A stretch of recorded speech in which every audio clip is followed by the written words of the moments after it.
What's up everyone? There is a new clip of Badlands that shows a couple of new scenes. The video includes Dan Trachtenberg providing commentary on the making of the movie and the direction of the story.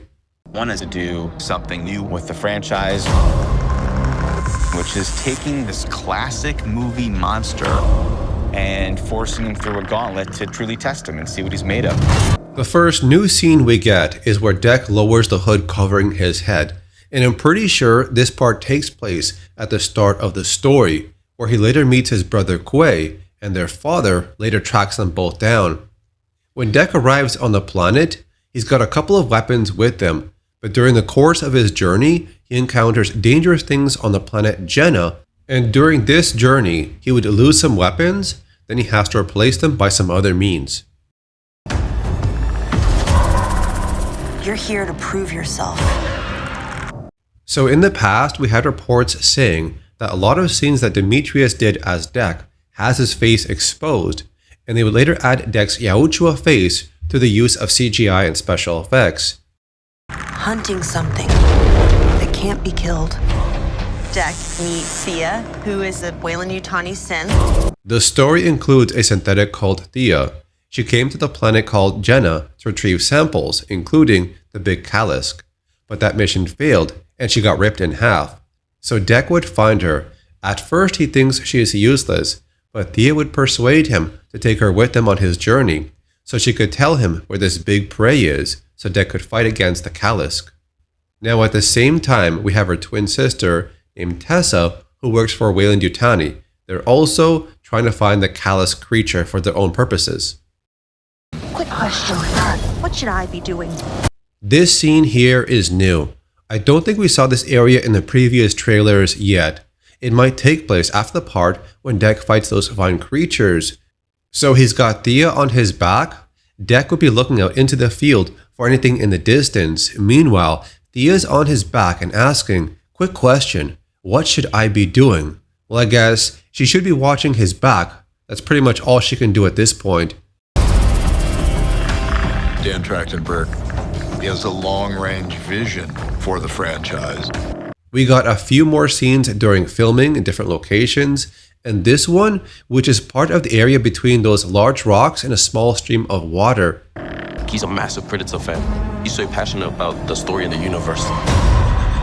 There's this part where Deck has Thia tied to his back.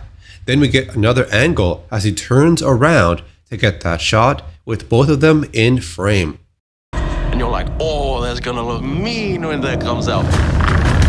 There's been a lot of talk of how the battle between Deck and the KALISK will turn out. For a story where they want the Predator to win, it's most likely going to have him winning this battle. But the real surprise is that epic spine rip scene that Dan mentioned during an interview, which I think might take place during this fight against the KALISK.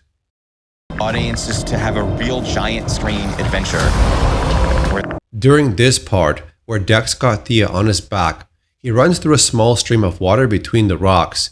You can see an object flying across towards them. The clip is really short, so you have to watch it in slow motion. The second shot is near the end, right before the clip cuts off. They are rooting for a character that they've never been able to root for before. This blue explosion scene was shown in the second trailer back in July. And I have this theory, this could be part of the creature called Squirt that was mentioned in articles from sources like Collider and Screen Rant. So one of the ideas we had was, what if Deck finds a life form that is this sort of snake-like creature that he can coax, somehow train, that sits on his shoulder, and it has this ability to spit two chemicals that when they combine in the air, they become explosive and fiery. So that's what got him nicknamed Squirt. If you look closely on his right shoulder, there's something up there. And also near his leg at the back, this could be the tail. So that's why I think this scene is showing a Squirt. So that is the breakdown for this new video on Predator Badlands with a few new clips in there. So I've also read some comments where some fans are saying the movie's a bit too different from what they expected or what they want in a Predator film, like they want the traditional jungle guns and muscles kind of whole thing, which has been done before.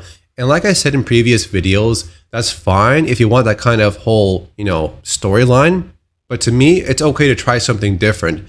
And even though this is like a brand new take on the franchise, it's kind of expanding the lore in a way, adding something new, trying a new direction, which I'm open to try because I want to see something new.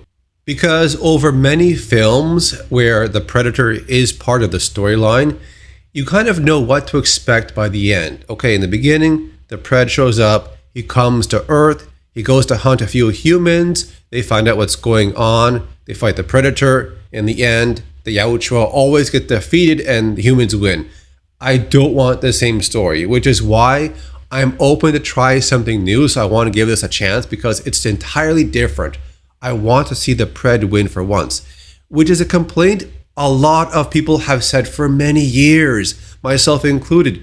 Like, I made a video years ago saying why the Pred is always losing in every story. Why can't they win for once? And here we go. Here's one story where you can root for the Pred to actually try to win. Alright, we also have some updates around Alien Earth. So this is an article over on Empire Online. Alien Earth Season 2 could bring big trouble for Wendy and company.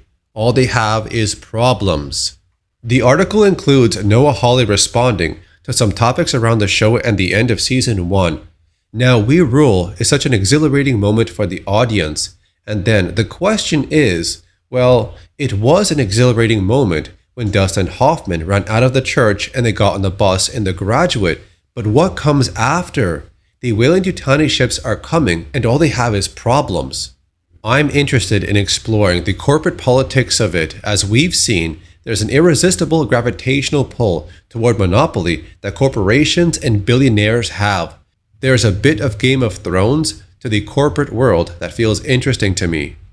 I do think this story of these children's autonomy continues to be heart of the show, but Alien is always about levels of containment. The island is a level of containment, and what happens when you expand past that level? Ultimately, the show is called Alien Earth. I know that given the canon, I can't blow up the Earth, but I do think that containment is going to be very hard to maintain. Because it's a story about humanity, trapped between nature that's trying to kill us and the technology we've created that also seems to be trying to kill us. That feels a lot like the world that I live in, and so I feel like there's a lot there to really grapple with. Back in late September, an article on The Hollywood Reporter does give a small update about the possibility of Season 2. At the very end, he says he likes the story he made and he wants to expand on it. My hope is certainly in the next couple of months to get some kind of sign from them as to whether I should get another job or get back to work. That pretty much means if the producers or higher ups above him want a Season 2, and if they think it's worth funding. Noah Hawley wants to continue the story, but the final decision is not up to him. So that's all the updates for now. Thanks for watching. Leave a like on the video. I'll see you next time.